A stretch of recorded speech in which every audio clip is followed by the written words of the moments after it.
अस्सलाम वालेकुम नाजरीन, आप देख रहे हैं प्रोग्राम रियासत और अवाम और मैं हूं मारिया जदू। नाजरीन, आलमी बैंक ने Pakistan economic development outlook and risk report जारी कर दी है। इस रिपोर्ट के मुताबिक ये कहा गया है कि पाकिस्तान में मालियाती खसारा 6.7% तक पहुंचेगा खर्चा। इस रिपोर्ट के मुताबिक पाकिस्तान पर माली साल 2025 तक करंट अकाउंट खसारा, महंगाई और अदायगियों का बोझ बढ़ने का भी खर्चा है। इस रिपोर्ट के मुताबिक ये कहा गया है कि मुल्क में मजीद 39 लाख अफराद गुर्बत की लकीर से नीचे चले गए हैं। इस रिपोर्ट के मुताबिक ये भी कहा गया है कि पाकिस्तान गैर जरूरी अखराजात सब्सिडीज खत्म करे और ये भी कहा गया कि अगर सब्सिडीज खत्म की जाती हैं तो तकरीबन 2723 अरब की बचत जो है पाकिस्तान कर सकता है। इस रिपोर्ट के मुताबिक ये भी कहा गया कि पाकिस्तान के ज़रिए मुबादला ज़खायर की एक माह की दरामद से भी कम है और महंगाई 25% से जायद है। जबकि इस रिपोर्ट के मुताबिक जो महंगाई है वो भी डबल हुई है। पेट्रोलियम मसनूआत तकरीबन 55% महंगी हुई हैं।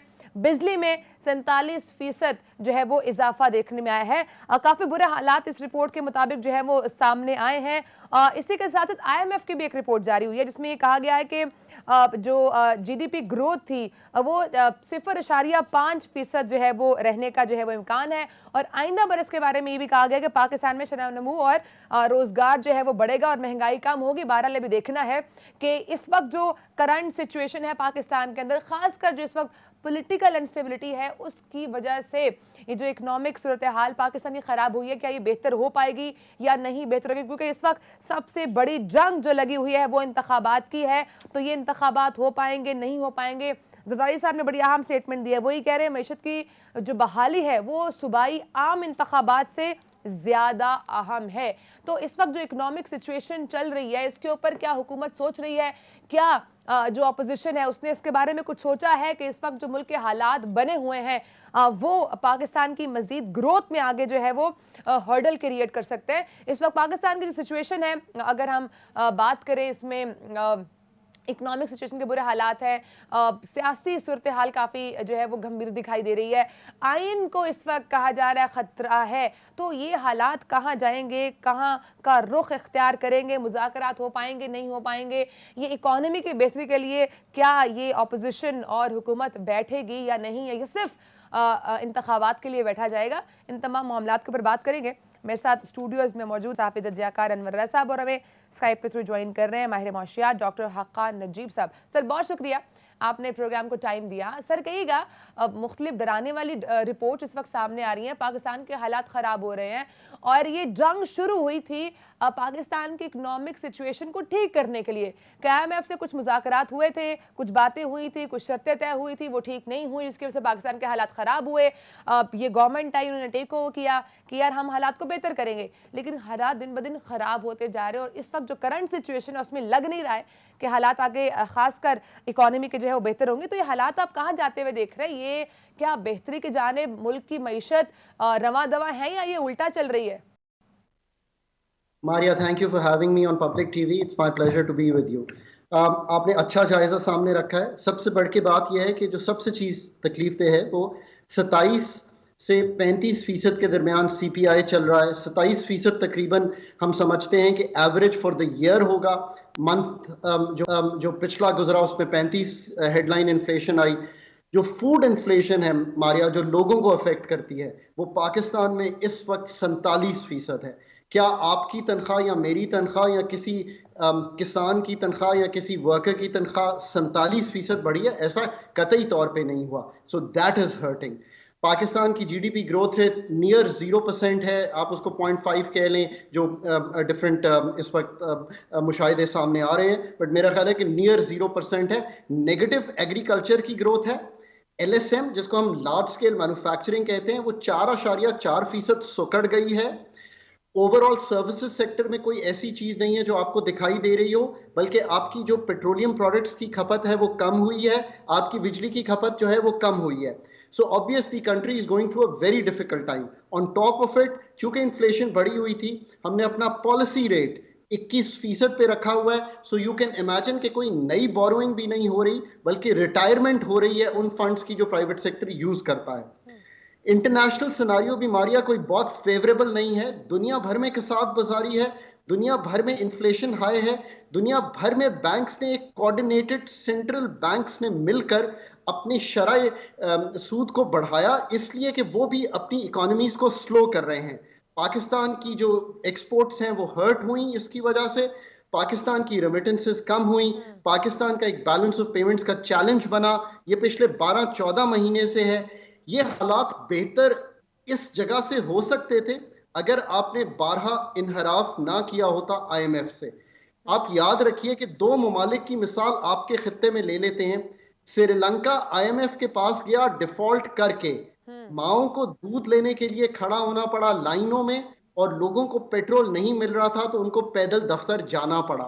बांग्लादेश 35 अरब डॉलर के जखायर से आईएमएफ में चला गया, और इसलिए चला गया कि कोई भी चैलेंजिंग सिचुएशन को मीट किया जा सके और दुनिया को कहा जा सके कि we are serious about economic management in Bangladesh. Pakistan is a very very lucky country. Pakistan तो कोविड के बाद था ही आईएमएफ के प्रोग्राम में, पर 12-14 महीने में हमने इससे इनहराफ किया, बजट्स में रुपए को पैक करके रखने में, कीमतों की तब्दीली में। और आज जब मैं आपसे बात कर रहा हूं 15 अप्रैल को, तो जो आईएमएफ का प्रोग्राम है वो 3 नवंबर से मेरे ख्याल में एक हॉल्ट की पोजीशन में है, which is not good. Doctor साहब, माशी कंडीशन को बेहतर कैसे किया जा सकता है? आप क्या एडवाइस करेंगे कि गवर्नमेंट को अब किन सेक्टर्स पर तवज्जो देने की जरूरत है ताकि हालात जो है वो नॉर्मलाइज हों और आवाम को भी रिलीफ मिल सके? अनवर भाई, very critical question and the path is very clear. Pakistan को फंड का प्रोग्राम करना है, फौरी तौर पे करना है। इसमें जो जो चीजें रह गई हैं उनको कंप्लीट करना है, और जो रह गया है वो सिर्फ कुछ कमर्शियल लोनिंग है जिसको हमने कवर करना है। कुछ चाइनीज बैंक्स के साथ है, कुछ यूएई के बैंक्स के साथ है। आईएमएफ के प्रोग्राम को करते ही 9वां रिव्यू कंप्लीट कीजिए, 10वां 11वां रिव्यू कंप्लीट कीजिए।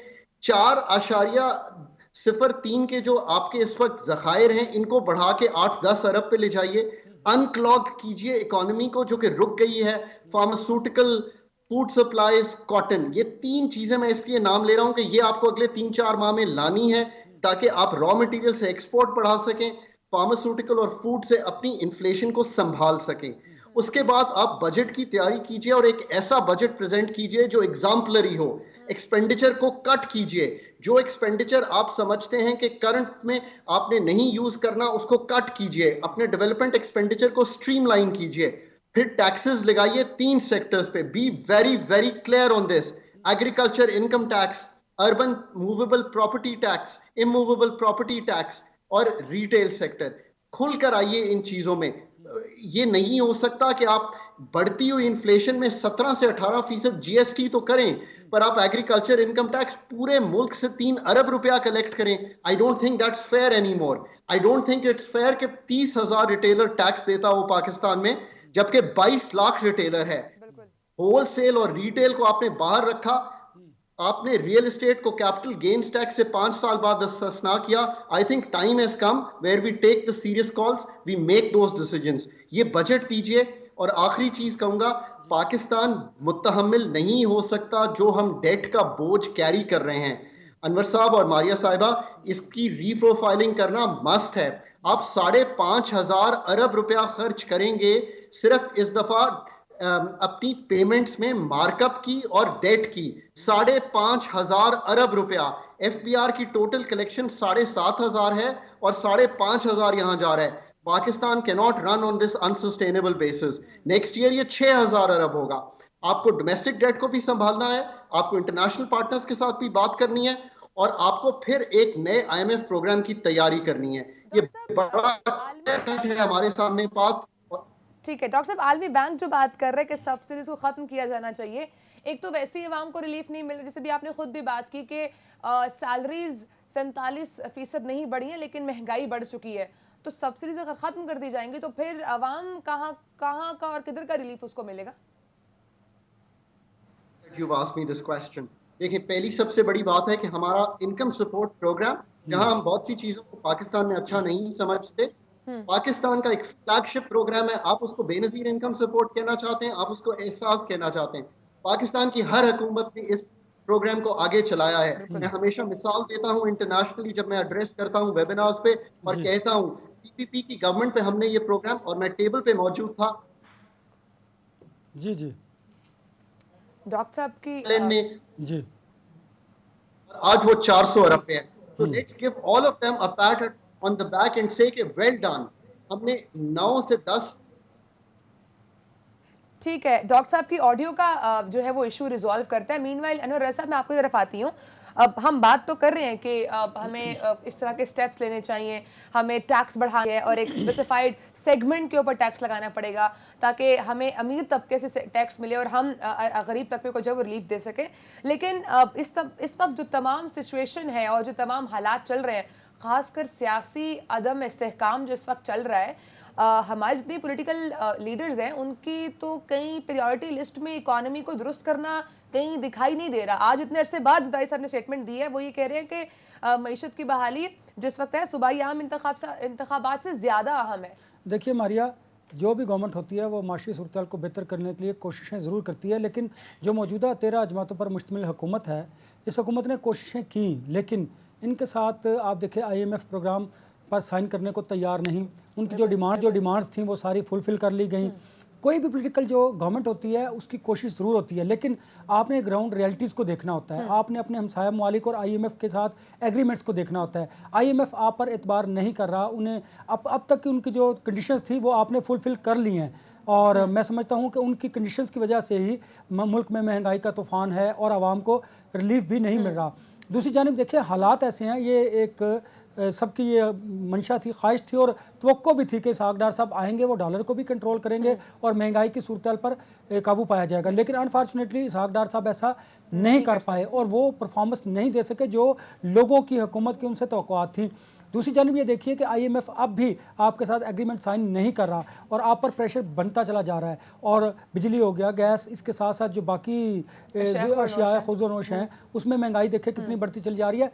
अब आज आप देखें प्राइम मिनिस्टर का स्टेटमेंट बड़ा अलार्मिंग था कि अब तो उनकी तमाम जो कंडीशंस हैं वो हमने फुलफ़िल कर लिया, अब तो IMF को हमारे साथ मुआहदा करना चाहिए। अब आप देखिए कि पाकिस्तान के साथ IMF को मुआहदा करने में इतनी ज़्यादा तज़हीक पाकिस्तान की जा रही है, इतने ज़्यादा पाकिस्तान को मुश्किलात का सामना है। लेकिन इसके बरक्स अगर आप देखें, हमारे जो हमसाया मालिक है उन्होंने अपनी इकॉनमी को बड़ा स्ट्रॉन्ग किया है, उन्होंने अपने जो लोकल मैन्युफैक्चरिंग है उन पर बड़ी डेवलपमेंट की है, बड़ा काम किया है। हमारे यहाँ कितना बड़ा प्रॉब्लम है कि कोई सरमायाकार अगर आ जाता है बाहर से, वन विंडो ऑपरेशन तो छोड़ दीजिए, उसको तो यहाँ पर काम करने दिया ही नहीं जाता।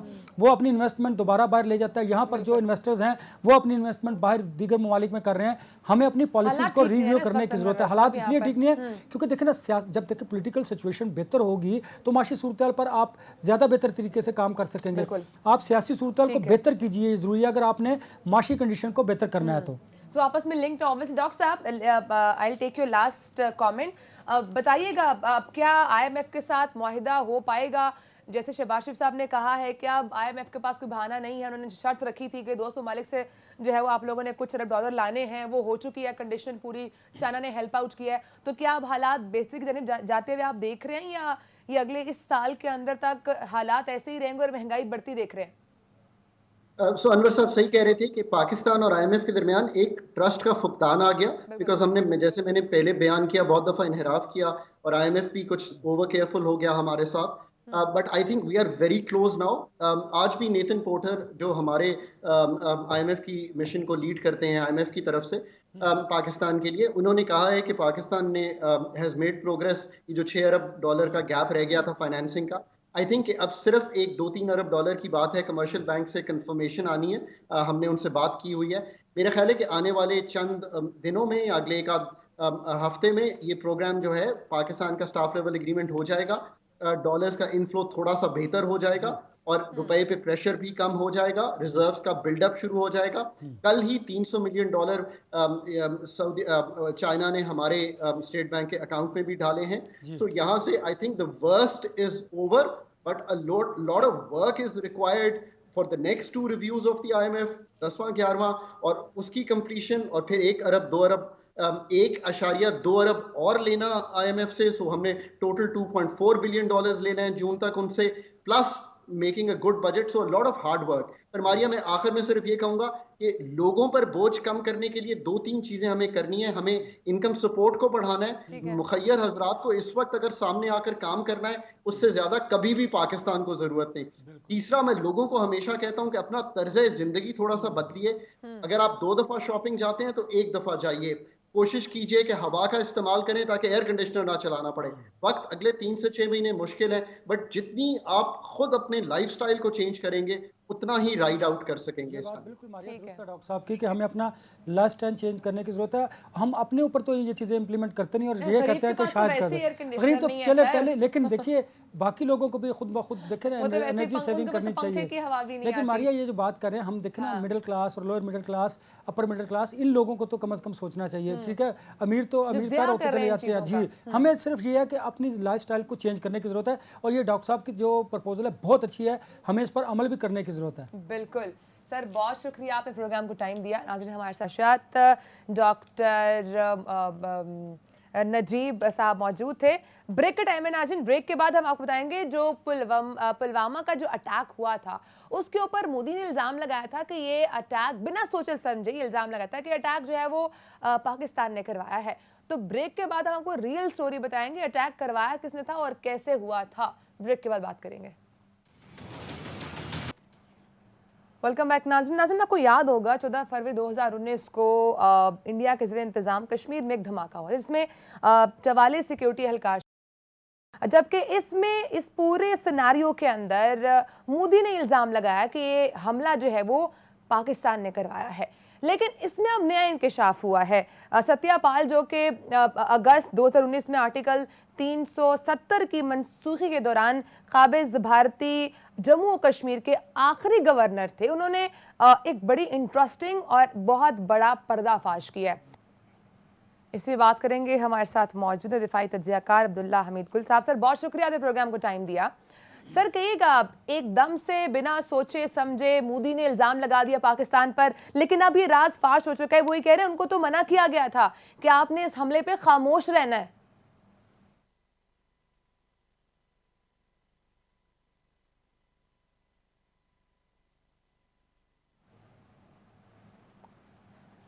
अब अब्दुल्ला साहब से दोबारा राब्ता करने की कोशिश करते हैं।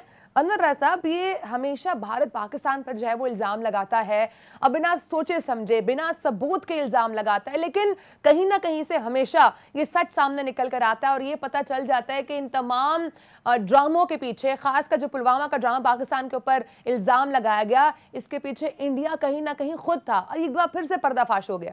मारिया, ये इंडिया डेलिबरेटली करता है पाकिस्तान को इंटरनेशनल सतह पर बदनाम करने के लिए और पाकिस्तान को का इमेज ख़राब करने के लिए, पाकिस्तान को ये बताने के लिए कि पाकिस्तान एक दहशतगर्द मुल्क है, और ये वो साबित करने के लिए इस तरह के जो ड्रामे हैं वो करता है। आप देखें, दूसरी बात बड़ी इंपॉर्टेंट है कि इंडिया पाकिस्तानी फ़ौज से खौफजदा भी है, उसे पता है पाकिस्तानी फ़ौज की सलाहियतों का भी। और तीसरी बात ये है कि इंडिया का ये सारा जो ड्रामा है इसका मकसद ये होता है कि पाकिस्तान को माशी तौर पर और सियासी और सफारती सतह पर कमज़ोर किया जाए। इसलिए वो इस तरह की जो इस पर इन्वेस्टमेंट भी करता है भारी। और अगर आपके पास सबूत आप देखें ना, जो बलूचिस्तान में इंडिया कर रहा है रॉ के ज़रिए, उसके जो सबूत थे, डोजियर था, वो भी पेश किया गया UN जनरल असम्बली में।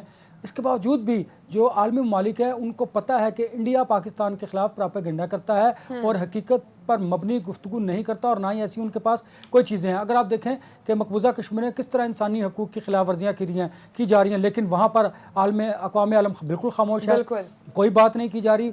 भारत पाकिस्तान को डिस्टेबलाइज करने के लिए बलूचिस्तान में और रॉ के जरिए और तालिबान के जरिए किस तरह पेनिट्रेट किया हुआ है, ये भी सारी दुनिया को पता है। लेकिन हमारे यहाँ प्रॉब्लम ये है कि हम अपने सच को सच करके नहीं दिखा रहे, वो झूठ को सच करके दिखा रहा है। हमें इस प्रोपेगेंडे का जवाब देना है। और देखें, इस तरह बहुत सारी चीज़ें जो हैं माजी में भी हमने देखा, पुलवामा वाली बात भी आपके सामने आ गई। इस तरह इंडिया जो झूठ बोलता है वो वक्त के साथ साथ सामने आता है, लेकिन हमें उसे काउंटर करने के लिए एक नैरेटिव बनाना पड़ेगा। जी, बिल्कुल हमारे सामने, उससे हमें सब आइडिया रहता है कि इंडिया बार बार हमेशा जो है इल्जाम लगाता है। अब्दुल्ला हमीद गुल साहब, आपको मेरी आवाज आ रही है? सर, हमें सुन पा रहे हैं? जी, बिस्मिल्लाहिर्रहमानिर्रहीम। बहुत शुक्रिया। मैंने आपका सुना इंट्रो, उस टाइम पे मेरे ख्याल में कोई टेक्निकल प्रॉब्लम आ गई थी। बहरहाल मैं गुजारिश ये कर रहा था कि ये 44 लोग मुर्दार हुए थे। गुजारिश करता चलूं, करण थापड़ हैं कौन जिन्होंने इंटरव्यू लिया? ये बड़ा मजेदार है कि सतपाल मलिक जो है वो एक ऐसे वक्त में गवर्नर थे जब 370 और 35(1) का जो है वो खात्मा हुआ जी और एनेक्ट करने की कोशिश की गई और एक जारहाना मंसूबा बनाया गया। उस टाइम पे एक प्रीटेक्स्ट के ऊपर ये 14 फरवरी को एक ड्रामा रचाना था। पुलवामा के अंदर जो ज्वाइंट इंक्वायरी हुई थी, उसके अंदर लाज़मी था कि पाकिस्तान को उस ज्वाइंट इंक्वायरी में शामिल किया जाता, जो कि नहीं किया। और उसका बहाना बना के फिर आपने आके बालाकोट के अंदर जो है वो चंद कौवे और 2-4 दरख्त जो है उनको आपने गिरा के जो है वो एक बड़ा मार्का मार लिया। लेकिन यहाँ ये भी बात बड़ी इंटरेस्टिंग है कि उसके बाद ऑपरेशन स्विफ्ट रिटॉर्ट के अंदर हम्म जिस तरीके से उनका जहाज मारा गया और पहले उन्होंने कहा कि पाकिस्तानी वो F-16 है, बिल्कुल। जबकि बाद में अब अपने ही उन्होंने कोर्ट मार्शल कर दिया अपने ही एयर कमोडोर का और ये कह के कि उसकी गफलत की वजह से MI-17 गनशिप हेलीकॉप्टर जो है वो मारा गया। अब ये बार-बार जो झूठ का पोल है वो तो खुल रहा है। अब मसला ये है कि ये जो करण थापड़ जिन्होंने इंटरव्यू हम्म लिया है सतपाल मलिक का, साबिक गवर्नर जम्मू कश्मीर के जो मकबूजा जम्मू कश्मीर है, जी जी अब ये जो करण थापड़ हैं, ये वही हैं जिन्होंने जब गुजरात के अंदर हंगामे हुए, तो इन्होंने जो है मोदी का इंटरव्यू लिया बतौर उस टाइम पे वो चीफ मिनिस्टर थे। और मोदी जो है वो आधा इंटरव्यू छोड़ के जो है वो उठ के चला गया क्योंकि करण थापड़ के सवालों का जवाब नहीं था। अब ये बात जब जुम्मे की शाम तक लोगों से पूछते रहे कि हाँ भाई कोई आप इसके ऊपर असूली मौकफ दें कि ये सतपाल मलिक का एक इंटरव्यू आया है, तो किसी हुकूमती इदारे ने इसकी ना जो है वो तस्दीक की और ना ही इसको इनकार किया। इसका मतलब यह है कि खामोशी निस्फ रजामंदी होती है और बड़ा वाज़ेह हो गया कि पाकिस्तान जो मौकफ उस टाइम पे लेके पुलवामा के ऊपर निकला था वो दुरुस्त साबित हुआ। और मुझे अच्छी तरीके से याद है मारिया साहिबा के पाकिस्तान ने बकायदा जितने भी फॉरेन जो पाकिस्तान के अंदर डिप्लोमेट्स मिशन है, उनके डिप्लोमेटिक जो कोर के डिफेंस अटैचीज होते हैं, दिफाई अताशी, उन लोगों को बकायदा जो है पुलवामा का दौरा करवाया, जो जो इस आजाद कश्मीर का, और लोगों को बताया कि ये इंडिया का एक ड्रामा बना हुआ है और इसके ऊपर उनके तमाम दिफाई अताशियों का यही रद्द अमल था कि ये एक बड़ा स्टेज ड्रामा है जो कि रियासत ने बकायदा खुद हिंदुस्तान की रियासत है उसने ये तरगीब दिया। इसका मकसद क्या था? इसका मकसद ये है कि एक ऐसा इलाका जिसके अंदर 9 लाख फौज मौजूद हो, जिसके अंदर जो है वो जगह जगह के ऊपर चेकिंग हो रही हो, कोई गली गली मोहल्ला जो है वो महफूज ना रखा हो, वहां फौजी तैनात हुए, उसके बाद एक बारूद से भरी हुई जो है गाड़ी आ जाती है उनके CPRF के जो कि सेंट्रल पुलिस रिजर्व फोर्स है उसके हेडक्वार्टर में पहुंच जाती है और सोए हुए लोग जो है उनको निशाना बनाया जाता है। 44 लोग जहन्नम वासिल होते हैं। उसके बाद ये जैश के ऊपर जिम्मेदारी डाली जाती है जो कि बिल्कुल गलत साबित हो जाती है। लेकिन असल बात यह है कि फिर इंडियन मीडिया को वहां इंक्वायरी करने के लिए नहीं जाने दिया जाता। आज भी इंडिया का वहां आपको कोई जो ह्यूमन राइट्स की तंजीम है वो वहां नहीं जा सकती, कोई दफ्तर नहीं कायम कर सकती, कोई यूनाइटेड नेशन ऑब्जर्वर ऑफिस वहां मौजूद नहीं है, जबकि पाकिस्तान के पास यूनाइटेड नेशन ऑब्जर्वर ऑफिस मौजूद है। तो इंडिया क्या छुपाना चाह रहा है? इससे पहले आपको याद होगा कि जब ये जो राहुल गांधी जो है वो लेके गए एक वक्त को और श्रीनगर एयरपोर्ट में उनको जहाज से बाहर नहीं आने दिया अब्दुल्ला गया। साहब, इसका मतलब यह है कि मेरी आवाज़ अगर आप सुन पा रहे हो तो देखिए, ये तो इंडिया पहले दिन से ही पाकिस्तान को डिस्टेबलाइज करने के लिए कर रहा है, लेकिन दूसरी तरफ आप देखें कि पाकिस्तान उस तरह मौसर जवाब नहीं दे पा रहा। बलूचिस्तान में रॉ के जरिए पाकिस्तान को जिस तरह डिस्टेबलाइज किया जा रहा है, दहशतगर्दी की वाक़यात सामने है कि इंडिया इसमें इन्वॉल्व है, पाकिस्तान उस तरह आलमी सतह पर इंडिया को एक्सपोज नहीं कर पा रहा। क्योंकि मैं ये समझता हूँ, क्या आप ये समझते हैं कि इंडिया पाकिस्तान के निस्बत इंडिया का जो फॉरेन वहाँ पर सफारती हमला होता है वो ज़्यादा तैयारी करके अपने झूठ को सच करके दिखाता है, जबकि हमारे सच को भी उस तरह बयान नहीं किया जाता? देखिए, ये बात आपकी दुरुस्त है काफी हद तक कि हमारा जो दफ्तर खारजा है उसका किरदार इतना मजबूत नहीं है जितना कि होना चाहिए। ये मैं आपसे इत्तफाक राय रखता हूँ। लेकिन दूसरी तरफ आपको याद होगा कि मियां नवाज शरीफ साहब की हुकूमत थी और उस टाइम पे हमने बयान में इन्वॉल्वमेंट कायदा एक डोजियर पेश किया था यूएन के अंदर।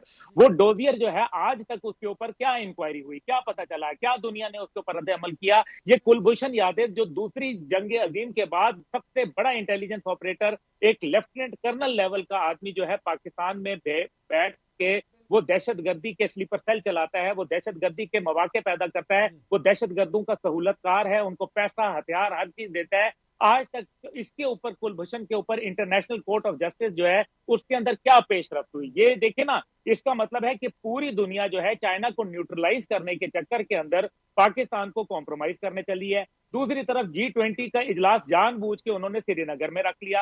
हालांकि G20 के अंदर जो है वो चीन भी मौजूद है, और अभी क्योंकि मेरे पास तुर्की के लोग आए हुए थे, उन्होंने मुझे बताया कि उन्होंने जो है इसके ऊपर अपना रद्द अमल जो है ऑलरेडी जो है भेज दिया है कि कश्मीर जो है वो तो एक आपका जो मकबूजा कश्मीर है वो एक मुतनाज़ा इलाका है, उसके अंदर आप G20 कॉन्फ्रेंस करके क्या दुनिया को ये तासुर कायम करना चाह रहे हैं कि ये अब इंडिया का हिस्सा बन, ठीक है, ये मुमकिन नहीं होगा। जहां तक आपने बलूचिस्तान की इन्वॉल्वमेंट की बात कही है जी अब्दुल्ला साहब, लेकिन जो स्टेटमेंट सामने आया है सत्यपाल साहब का, जिसमें भी बता रहे हैं कि उनको खामोश रहने का कहा गया, उनसे कहा गया किसी से भी इस बात का जिक्र जो है वो नहीं करना, अभी तक उनकी खामोशी क्या जाहिर करती है आपको? उनकी खामोशी जो है वो नरेंद्र मोदी की जो फाशिस्ट हुकूमत है, जो दहशतगर्द हुकूमत है, जो उनकी रियासती दहशतगर्दी है, उसके अलावा और क्या। सत्यापाल ने उनका सत्यानाश करके रख दिया है। असल में सत्यापाल ने एक और बात भी कही है, उसके अंदर ये कहा है कि मोदी जो है वो करप्शन को कोई ज्यादा बुरा नहीं समझता। वो करप्शन को जो है यानी कि तस्वर करते हैं कि हाँ करप्शन होनी चाहिए, और करप्शन जो है जो बीजेपी के फायदे के लिए हो, जो आरएसएस जो उसका एक अस्करी विंग है उसके फायदे के लिए हो तो ठीक है। अब आरएसएस को ही देख लें कि आरएसएस जो है उसको सेफ्रॉन टेररिज्म का नाम दिया गया CIA अमेरिका ने। ये आरएसएस जो है ये क्या कर रही है? अब मसला ये है कि ये एक दहशतगर्द जो हुकूमत है उनकी, और उसकी जो लीडरशिप है वो एक ऐसे आदमी के पास है जिसको बुचर ऑफ गुजरात का लकब खुद अमेरिका ने और दीगर दुनिया के जराइद ने जो है उसको दिया। एक वक्त था जब तक वो नरेंद्र मोदी अभी बल्कि वजीर आजम बन गया था, लेकिन उसको अमेरिका का वीजा इशू नहीं किया गया था, उसको इजाजत नहीं थी अमेरिका जाने की, क्योंकि उसके ऊपर पाबंदी थी ह्यूमन राइट्स वायलेशन की। अब मसला यहाँ यह है कि हमारी तरफ से जो मौसर जवाब जाना चाहिए वो दुनिया सुनना चाहती नहीं है। इसलिए OIC का वो फोरम हो, वो सार्क का फोरम हो, वो शंघाई कॉर्पोरेशन ऑर्गेनाइजेशन का फोरम हो, या वो यूनाइटेड नेशन का फोरम हो, वो खामोशी से बैठे हुए हैं। ऐसे ही जैसे वो मसला फलस्तीन के ऊपर खामोश हो जाते हैं, उसी तरीके से वो मसला कश्मीर के ऊपर खामोश हो जाते हैं। अब आपने देख लिया कि दुनिया के नक्शे से जो है फलस्तीन का नक्शा गूगल से खत्म करवा के आज जो है वो डोनाल्ड ट्रंप कहाँ बैठा हुआ है, उसको अपने किए की सजा मिल रही है। लेकिन दूसरी तरफ जो है कोई नहीं छुपा सकता अब्दुल्ला साहब, सच एक ना एक दिन सामने आ जाता है। बहुत आपने प्रोग्राम को टाइम दिया। नाज़रीन हमारे साथ मौजूद है दिफाई तज्जियाकार अब्दुल्ला हमीद गुल साहब। ब्रेक का टाइम है, ब्रेक के बाद हम ओवरऑल इस वक्त जो पाकिस्तान की सियासी सिचुएशन है उस पर बात करेंगे, रुख कहाँ का कर रही है, क्योंकि अब जो है पार्लियामेंट सुप्रीम कोर्ट आमने सामने हैं और हालात इस वक्त ये दिख नहीं रहे हैं, क्योंकि आइन को कहा जा रहा है कि आइनी बहरान इस वक्त मुल्क में पैदा हो चुका है। एक तरफ पॉलिटिकल और मुआशी बहरान तो पैदा हो ही चुका है, तब ये हालात कहाँ हो जाएंगे, ब्रेक के बाद से बात करेंगे, साथ रहिएगा। वेलकम बैक नाज़रीन अमीर जमात इस्लामी सिराजुल हक साहब ने सियासतदानों को जो है वो एक पेज पर बिठाने की जो है वो कोशिश की है, और उसमें आज एक अहम पेशरफ सामने आई है। इस हवाले से उन्होंने वज़ीर आज़म शहबाज शरीफ साहब से मुलाकात भी की है। अब देखना यह है कि क्या पाकिस्तान तहरीक इंसाफ व हुकूमती रहनुमा आपस में एक दूसरे के साथ एक टेबल पर बातचीत के लिए बैठेंगे नहीं। अनवर साहब, ये मुस्बत पेशरफ सामने तो आई है, लेकिन आपको लगता है कि पाकिस्तान तहरीक इंसाफ हुकूमत एक साथ अगर बैठती है तो कोई अच्छे रिजल्ट जो है वो निकलेंगे और हम देखेंगे कोई एक 1 पॉइंट एजेंडा मुल्क की बेहतरी के लिए सामने आएगा? मारिया, ये बात जो पॉलिटिशियंस हैं उनको भी बड़े बखूबी मालूम है, और जमात इस्लामी के सिराजुल हक साहब जो रोल प्ले कर रहे हैं बड़ा अच्छा है, क्योंकि हमारी ऑफ द रिकॉर्ड जब इन पॉलिटिशियंस से बात होती है, वज़रा से बात होती है, कल भी कई पार्लियामेंटेरियन सीनियर थे उनसे बात हो रही थी, उनका ये ख्याल था और वो समझते थे कि अब पार्लियामेंटेरियंस को, सियासतदानों को, हुकूमत को और अपोजिशन को बैठना चाहिए। अगर ये नहीं बैठेंगे, उनका ख्याल था और ये दुरुस्त ख्याल है, तो फिर ख़राबी होगी, और ख़राबी क्या होगी कि किसी के हाथ में कुछ नहीं आएगा। ये हुकूमत को भी पता है, अपोजिशन को भी पता है, और वो समझते भी हैं। अब वो जानते भी हैं कि हमें मुज़ाकरात की मेज़ पर बैठना है और हमें अपना मामला खुद हल करना है, सारे सियासतदानों को मालूम है। लेकिन अना दरमियान में आ जाती है, और जो नज़रियात तो नहीं मैं कहूँगा, ये अना ही है, और छोटे छोटे इख्तलाफात हैं कि जो आप इन लोगों को बैठने नहीं देते। कोई अपनी ईगो को हर्ट नहीं करना चाहता, लेकिन अगर ये नहीं बैठेंगे, इनके नुकसानात का भी उनको अंदाज़ा है कि हमें फिर हमारे हाथ में कुछ नहीं रहेगा। पॉलिटिशियंस भी चाहते हैं। अब मसला ये है कि उनको बिठाए कौन। आप देखिए, सुप्रीम कोर्ट और पार्लियामेंट के दरमियान जो जंग चल रही है, सर जंग नहीं बल्कि ओपन जंग है अब तो, और अगर इनको पॉलिटिशियंस को और जो अपोजिशन है, सियासतदान और हुकूमत और अपोजिशन, अगर इनको किसी ने ना बिठाया तो हालात ख़राब होंगे, और उन हालात की ख़राबी के ज़िम्मेदार ये सब लोग शामिल होंगे। क्योंकि देखिए, अब उनके पास वक्त है, अब भी अगर वो किसी पॉलिटिशियन के कहने पे, किसी सियासी जमात के कहने पे हुकूमत और अपोजिशन किसी एक एजेंडे पर आ जाती है, और आपको याद होगा हमारे प्रोग्राम में कई सियासतदानों ने यह कहा है कि इलेक्शन अगर 2 महीने पहले और या 2 महीने बाद हो जाए तो इसमें कोई हर्ज नहीं, लेकिन आपको एक तारीख तय करनी है। अगर आपने तारीख तय ना की, आम इंतखाबात की तरफ ना बढ़े, आप सुबाई इंतखाबात में ही उलझे रहे, और सुप्रीम कोर्ट जिस तरह मजीद है कि इलेक्शंस कराए जाएं और हुकूमत मजीद है कि इलेक्शन ना करवाए जाएं। आप देखें ना कि स्टेट बैंक को अब डायरेक्टली सुप्रीम कोर्ट ने कह दिया कि आप फंड्स दें। वो कहाँ से फंड्स देंगे जब पार्लियामेंट कायमा कमेटियां जो है हुकूमत इसको रिजेक्ट कर चुकी है, तो वो फंड्स कहाँ से देंगे? ज़्यादा से ज़्यादा क्या होगा मुझे बताइए? सुप्रीम कोर्ट ऑफ पाकिस्तान जो है नहीं वो कायम मुकाम जो गवर्नर स्टेट बैंक है उनको हटा देंगे, उनको हटाएंगे, वो गवर्नमेंट नया गवर्नर स्टेट बैंक ले आएगी। फिर मुझे बताइए क्या होगा ना। देखिए डिले हुकूमत तो चाहती है कि इंतखाबात को ताखीर का शिकार किया जाए, उसकी बुनियाद आज देखें ना आसिफ अली जरदारी का स्टेटमेंट आपको याद होगा कि सूबाई इंतखाबात से ज़्यादा ज़रूरी है कि माशी सूरत को बेहतर किया जाए। ये स्टेटमेंट तो दुरुस्त है, लेकिन इसको बेहतर किसने करना है? आपने, मैंने तो नहीं करना। ये जो लोग हुकूमत में बैठे हैं इन्होंने सियासी पोलराइजेशन को कम करना है, इन्हें इदारों में इस्लाहात लानी है, इन्हें सब्सिडी को कम करना है, इन्हें IMF की जो कंडीशन हैं उनको फुलफिल करना है ताकि IMF के साथ मुआहदा हो और हमारा जो माशी सूरत है वो कदरे कुछ बेहतर हो। जब बेहतर होगी तो फिर आप आगे बढ़ सकेंगे। अगर आप सियासी अदम इस्तेहकाम बढ़ाते रहेंगे तो माशी सूरत यूं ही ख़राब होती रहेगी। ये सियासतदानों को भी पता है, हुकूमत को भी पता है, आम आदमी को भी पता है। देखिए रमजान मुबारक, देखिए आटा तकसीम करने से आप अपने दिल को तो खुश कर सकते हैं, लेकिन हालात को तब्दील तो नहीं कर सकते। उसके लिए तो आपको हम ये नहीं कहते कि ये बुरी नहीं, ये एफर्ट बुरी नहीं है, लेकिन मारिया एफर्ट बुरी नहीं है, लेकिन आप हम पॉलिसीज की तरफ जाना है, आपको मुल्क को बेहतर करना है ऑब्वियसली। और हमें जो इस वक्त जो अनसिविलिटी है मुल्क के, उसको भी दुरुस्त करना है। वक्त खत्म हो चुका है नाज़रीन, आपसे कल मुलाकात होगी। अपना बहुत सारा ख्याल रखिएगा। अल्लाह हाफिज़।